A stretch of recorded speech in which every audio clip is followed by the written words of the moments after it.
Hello friends, नमस्कार। Daily current affairs की श्रृंखला में मैं मुकेश वर्मा आप सबका अपने यूट्यूब चैनल लर्नर्स अड्डा पे बहुत बहुत स्वागत करता हूं।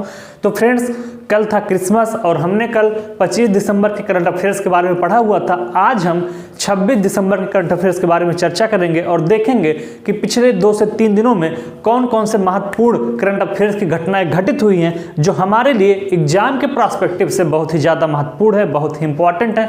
तो फ्रेंड्स, देर न करते हुए आइए चलते हैं आपको लेके सीधे अपने पहली टॉपिक पे और देखते हैं आज का पहला करंट अफेयर्स क्या है। तो फ्रेंड्स, आज का पहला करंट अफेयर्स है 23 दिसंबर के बारे में। आप सबको पता है कि इस समय किसानों का प्रोटेस्ट चल रहा है और अभी हाल ही में 2 दिन पहले चौधरी चरण सिंह का जन्मदिन था, जिसको प्रत्येक वर्ष किसान दिवस के रूप में मनाया जाता है और इनका समाधि स्थल जहाँ पे है उसको किसान घाट के नाम से जाना जाता है। तो अगर कभी आपसे पूछे कि किसान घाट किसकी समाधि स्थली है तो चौधरी चरण सिंह की समाधि स्थली है किसान घाट, और इनके जन्म दिवस को अर्थात 23 दिसंबर को किसान दिवस के रूप में मनाया जाता है। अगर हम बात करें चौधरी चरण सिंह के जन्मदिन के बारे में तो इनका जन्म हुआ था 23 दिसंबर 1902 को। तो 23 दिसंबर 1902 को चौधरी चरण सिंह का जन्मदिन हुआ था, जो कि पूर्व प्रधानमंत्री हैं भारत के। अगर आपसे कभी पूछे कि ये चौथे प्रधानमंत्री थे, किस नंबर के प्रधानमंत्री थे, तो माननीय चौधरी चरण सिंह जी 5वें प्रधानमंत्री थे। तो 5वें प्रधानमंत्री थे चौधरी चरण सिंह। 1979 से लेकर 1980 तक ये प्रधानमंत्री रहे हैं। इनके जन्म दिवस को किसान दिवस के रूप में और इनके समाधि स्थल दिल्ली में जहां स्थित है उसको किसान घाट के नाम से जाना जाता है। तो आइए आगे बढ़ते हैं और देखते हैं आज करंट अफेयर्स की दूसरी महत्वपूर्ण टॉपिक क्या है। हिमाचल प्रदेश चर्चा में। फ्रेंड्स, हिमाचल प्रदेश क्यों चर्चा में है? जबरन धर्मांतरण कानून का पालन न करने पर 7 साल की सजा।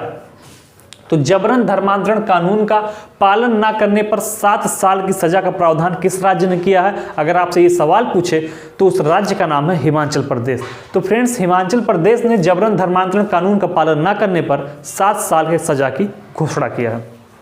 इसके अलावा अगर हम बात करें हिमाचल प्रदेश के ट्रेडिशनल पक्षों को तो हम पाते हैं कि ग्रेट हिमालयन, पिन वैली और खीर गंगा नेशनल पार्क कहाँ पे स्थित है?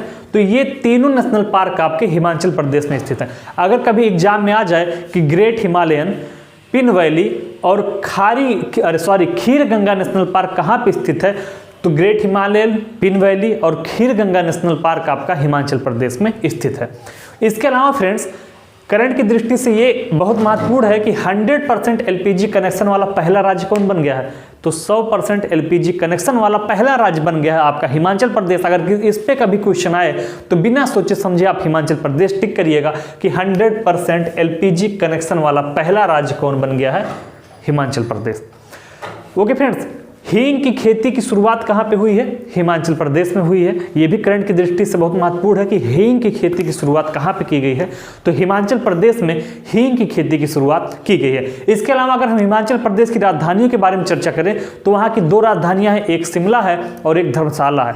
शिमला जो है वो ग्रीष्मकालीन राजधानी है और धर्मशाला जो है वो शीतकालीन राजधानी है। तो हिमाचल प्रदेश की 2 राजधानियाँ हैं, शिमला और धर्मशाला। शिमला आपकी ग्रीष्मकालीन है और धर्मशाला आपकी शीतकालीन है। आइए आगे बढ़ते हैं और देखते हैं आज करंट अफेयर्स की तीसरी महत्वपूर्ण टॉपिक क्या है। फ्रेंड्स, तो आज करंट अफेयर्स की तीसरी महत्वपूर्ण टॉपिक जो चर्चा में है वो है क्रिस्टियानो रोनाल्डो। तो फ्रेंड्स, क्रिस्टियानो रोनाल्डो क्यों चर्चा में है? क्रिस्टियानो रोनाल्डो इसलिए चर्चा में है कि इनको गोल्डन फुट अवार्ड 2020 से सम्मानित किया गया।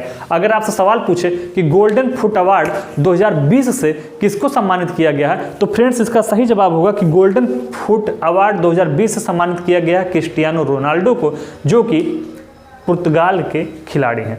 ठीक है, पुर्तगाली खिलाड़ी हैं क्रिस्टियानो रोनाल्डो, जिनको गोल्डन फुट अवार्ड 2020 से सम्मानित किया गया। ये एक फुटबॉल खिलाड़ी हैं। आइए आगे बढ़ते हैं और देखते हैं आज के करंट अफेयर्स में चौथी महत्वपूर्ण टॉपिक क्या है। तो फ्रेंड्स, आज करंट अफेयर्स की चौथी महत्वपूर्ण टॉपिक जो चर्चा में है वो एसबीआई, एचडीएफसी और आईसीआई बैंक। ये तीनों बैंक क्यों चर्चा में फ्रेंड्स? तो ये तीनों बैंक इसलिए चर्चा में है कि कैलेंडर ईयर 2020 में ग्राहकों की सेवा में तीनों को शीर्ष स्थान प्राप्त हुआ है, तीनों शीर्ष पे हैं। तो अगर आपसे ये सवाल पूछा जाए कि कैलेंडर व ईयर 2020 में ग्राहकों की सेवा में शीर्ष स्थान किन बैंकों को प्राप्त हुआ है? तो SBI, HDFC और ICICI बैंक, इन तीनों बैंकों को कैलेंडर ईयर 2020 में ग्राहकों की सेवा में शीर्ष स्थान प्राप्त हुआ है। ओके फ्रेंड्स, इसके अलावा कुछ और महत्वपूर्ण तथ्यों को अगर हम खंगाले तो हम पाते हैं कि जो HDFC बैंक है वो फोन पे, जी पे और UPI आधारित सुविधा में शीर्ष पे है। अगर आपसे पूछे कि फोन पे, जी पे और UPI आधारित सुविधा में शीर्ष स्थान पे कौन सा बैंक रहा है, तो शीर्ष स्थान पे आपका रहा है HDFC बैंक। इसके अलावा अगर बात करें HDFC की स्थापना की, तो इसकी स्थापना 1994 में हुई थी, 1994 में इसकी स्थापना हुई थी और SBI की स्थापना 1955 में हुई थी। तो SBI, HDFC, ICICI बैंक ये तीनों कैलेंडर ईयर 2020 में ग्राहकों की सेवा में शीर्ष स्थान पर रहे हैं। HDFC फोन पे, जी पे और UPI आधारित सुविधाओं में भी शीर्ष स्थान पर रहा है। उसकी स्थापना 1994 में, SBI की स्थापना 1955 में हुई थी। आइए आगे बढ़ते हैं और देखते हैं आज करंट अफेयर्स की पांचवी महत्वपूर्ण टॉपिक क्या है। तो फ्रेंड्स, भारत चर्चा में क्यों 2021 में global media and film summit की मेजबानी करेगा। तो अगर आपसे पूछे कि 2021 global media and film summit की मेजबानी कौन करेगा, तो भारत फ्रेंड्स इसकी मेजबानी करने जा रहा है। किसकी? 2021 में global media and film summit की मेजबानी करने का सौभाग्य किसको मिलने वाला है? भारत को। हमारे देश के लिए ये बहुत बड़ी गर्व की बात है कि 2021 में global media and film summit की मेजबानी कौन करेगा? भारत करेगा। इसके अलावा 2023 में होने वाले G20 शिखर सम्मेलन की मेजबानी भी कौन करने वाला है? भारत करने वाला है। 2023 में G20 शिखर सम्मेलन की मेजबानी भारत करेगा। आइए आगे बढ़ते हैं और देखते हैं आज करंट अफेयर्स की छठवीं महत्वपूर्ण टॉपिक क्या है। तो फ्रेंड्स, आज करंट अफेयर्स की छठवीं महत्वपूर्ण टॉपिक जो चर्चा में है, शंकर महादेवन। शंकर महादेवन किस वजह से चर्चा में फ्रेंड्स? तो शंकर महादेवन भारतीय संगीतकार हैं, इसलिए ये चर्चा में नहीं है, बल्कि इसलिए चर्चा है कि यूके के आइकन अवार्ड से इनको सम्मानित किया गया है। तो भारतीय संगीतकार शंकर महादेवन को यूके के आइकन अवार्ड से सम्मानित किया गया। अगर आपसे ये सवाल पूछे कि यूके के आइकन अवार्ड से किसको सम्मानित किया गया, तो फ्रेंड्स यूके के आइकन अवार्ड से सम्मानित किया गया शंकर महादेवन को, जो कि भारतीय संगीतकार है। आइए 2 मिनट में रिवीजन करते हैं ये टॉप 6 टॉपिकों का। तो फ्रेंड्स, आज करंट अफेयर्स में पहली टॉपिक हमने पढ़ी थी 23 दिसंबर के बारे में, जिसको किसान दिवस के रूप में मनाया गया। इस दिन चौधरी चरण सिंह, जो कि भारत के पूर्व प्रधानमंत्री हैं, 5वें प्रधानमंत्री थे, इनका जन्म दिवस होता है। इनकी समाधि जहां बनाई गई उसको हम किसान घाट के नाम से जानते हैं या किसान स्थल के नाम से जाना जाता है। अगला टॉपिक हमने पढ़ा हिमाचल प्रदेश के बारे में। जबरन धर्मांतरण कानून का पालन न करने पर 7 साल की सजा का प्रावधान किसने किया? हिमाचल प्रदेश ने। अगला टॉपिक हमने पढ़ा क्रिस्टियानो रोनाल्डो के बारे में, जिनको गोल्डन फुट अवार्ड 2020 से सम्मानित किया गया। तो क्रिस्टियानो रोनाल्डो को गोल्डन फुट अवार्ड 2020 से सम्मानित किया गया। चौथे टॉपिक हमने आज का पढ़ा SBI, HDFC और ICICI बैंक के बारे में, जिसने कैलेंडर ईयर 2020 में ग्राहकों की सेवा में तीनों को शीर्ष स्थान प्राप्त हुआ। अगला टॉपिक हमने पढ़ा भारत के बारे में। 2021 में global media and film summit की मेजबानी कौन करने जा रहा है? भारत। इसके अलावा 2023 में G20 शिखर सम्मेलन की मेजबानी भी भारत करेगा। अगला टॉपिक हमने पढ़ा शंकर महादेवन के बारे में, जो कि भारतीय संगीतकार हैं, इनको यूके के आइकन अवार्ड से सम्मानित किया गया है। तो फ्रेंड्स, ये 6 टॉपिक हमने करंट अफेयर्स का पढ़ लिया है। बाकी के जो बचे हुए 4 और टॉपिक हैं, आइए उसको भी देखते हैं। तो फ्रेंड्स, आइए देखते हैं कि जो बाकी के बचे हुए 4 और टॉपिक हैं वो कौन कौन से हैं और किस तरीके से महत्वपूर्ण हैं। तो फ्रेंड्स, त्रिपुरा आज के करंट अफेयर्स का 7वां महत्वपूर्ण टॉपिक जो चर्चा में है वो त्रिपुरा है। तो त्रिपुरा फ्रेंड्स क्यों चर्चा में है? त्रिपुरा इसलिए चर्चा में है कि एडीबी का मतलब होता है एशियन डेवलपमेंट बैंक। पहले इसका फुल फॉर्म जान लीजिए, एशियन डेवलपमेंट बैंक। तो एडीबी जो है, त्रिपुरा को एडीबी द्वारा शहरी क्षेत्रों और पर्यटन के विकास के लिए 2100 करोड़ का ऋण दिया गया है। तो त्रिपुरा को एडीबी मतलब एशियन डेवलपमेंट बैंक के द्वारा शहरी क्षेत्रों और पर्यटन के विकास के लिए 2100 करोड़ रुपए का ऋण दिया गया है। ओके फ्रेंड्स, अगर हम बात करें एडीबी के ट्रेडिशनल पक्षों पे कि एडीबी की स्थापना कब की गई थी, तो एडीबी की स्थापना 1966 में की गई थी। एशियन डेवलपमेंट बैंक की स्थापना कब की गई थी? 1966 में की गई थी फ्रेंड्स। ओके, अगर इसका बात करें हेडक्वार्टर की, तो इसका हेडक्वार्टर मनीला में है। मनीला कहाँ पे है? फिलीपींस मनीला, ठीक है। और यहीं पे विश्व चावल अनुसंधान केंद्र भी फिलीपींस में है। ओके, इसके अलावा अगर हम त्रिपुरा के पक्षों की बात करें, कुछ अन्य करंट अफेयर्स को देखें त्रिपुरा के बारे में, तो कुत्तों के मीट पर प्रतिबंध लगाने वाला राज्य है त्रिपुरा। अगर कभी आपसे पूछे कि हाल ही में भारत के किस राज्य ने कुत्तों के मीट पर प्रतिबंध लगा दिया है। तो त्रिपुरा ने फ्रेंड्स कुत्तों के मीट पर प्रतिबंध लगा दिया है। ओके फ्रेंड्स, तो करंट अफेयर की दृष्टि से यह महत्वपूर्ण है कि त्रिपुरा को एडीबी के द्वारा 2100 करोड़ रुपए का ऋण दिया है। किस लिए दिया गया है? शहरी क्षेत्र और पर्यटन के विकास के लिए।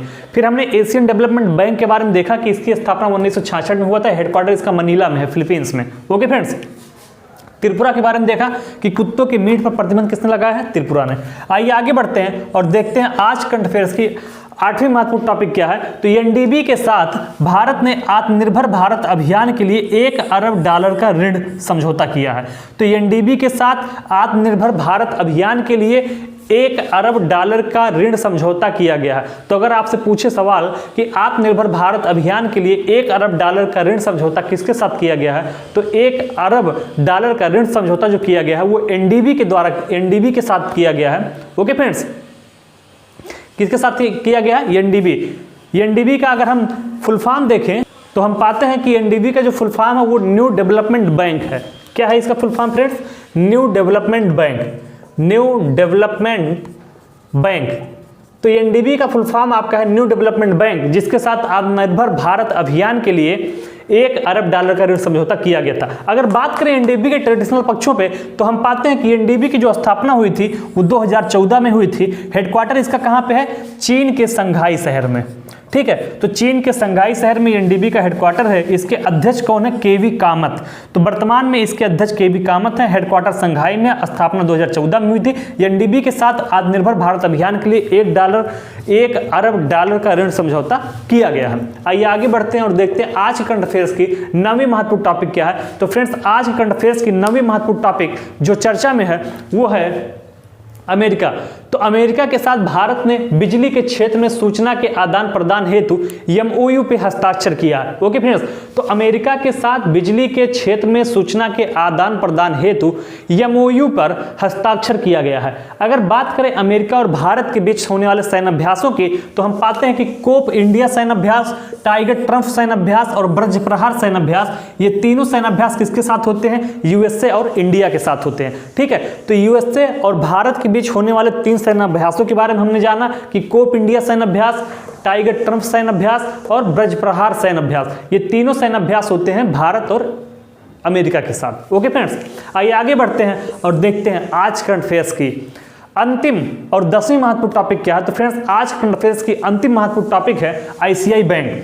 तो एमएनसी कंपनियों के लिए इनफाइनाइट इंडिया पोर्टल किसने लॉन्च किया है? आईसीआईसीआई बैंक ने। अगर आपसे पूछे कि एमएनसी कंपनियों के लिए इनफाइनाइट इंडिया पोर्टल किसने लॉन्च किया है, तो एमएनसी कंपनियों के लिए इनफाइनाइट इंडिया पोर्टल लॉन्च किया गया आईसीआईसीआई बैंक के द्वारा। अब हम बात करेंगे आईसीआई बैंक के ट्रेडिशनल पक्षों की, तो हम पहले इसका फुल फॉर्म देख लें कि आईसीआईसीआई बैंक का फुल फॉर्म होता है industrial credit and investment corporation of India. तो industrial credit and investment corporation of India full form है आईसीआईसीआई बैंक का। हेडक्वार्टर इसका मुंबई में है और इसकी स्थापना 1994 में हुई थी। तो 1994 में आईसीआई बैंक की स्थापना हुई थी। हेडक्वार्टर मुंबई में है। Industrial credit and investment corporation of India इसका फुल फॉर्म है। तो फ्रेंड्स, आज करंट अफेयर्स में हमने ये टॉप 10 टॉपिक पढ़ लिया है। शाम को आपकी फिर से क्लास होगी पॉलिटी की जो रेगुलर चल रही है। तो शाम को 6 बजे लाइव आना मत भूलिएगा। पॉलिटी की क्लास लाइव चलेगी शाम को 6 बजे। पॉलिटी में पूरा का पूरा आपको शुरू से लेके अंत तक कुछ भी नहीं छोड़ा जाएगा। पूरी पॉलिटी पहली बार एकदम फ्री ऑफ कास्ट आपको प्रोवाइड कराई जाएगी। तो फ्रेंड्स, इस बात को, इस चैनल को ज़्यादा से ज़्यादा लोगों के पास शेयर करिए ताकि जो यूपीएससी के लिए तैयारी कर रहे हैं बच्चे वो फ्री में आपकी पॉलिटी पढ़ पाएँ। धन्यवाद।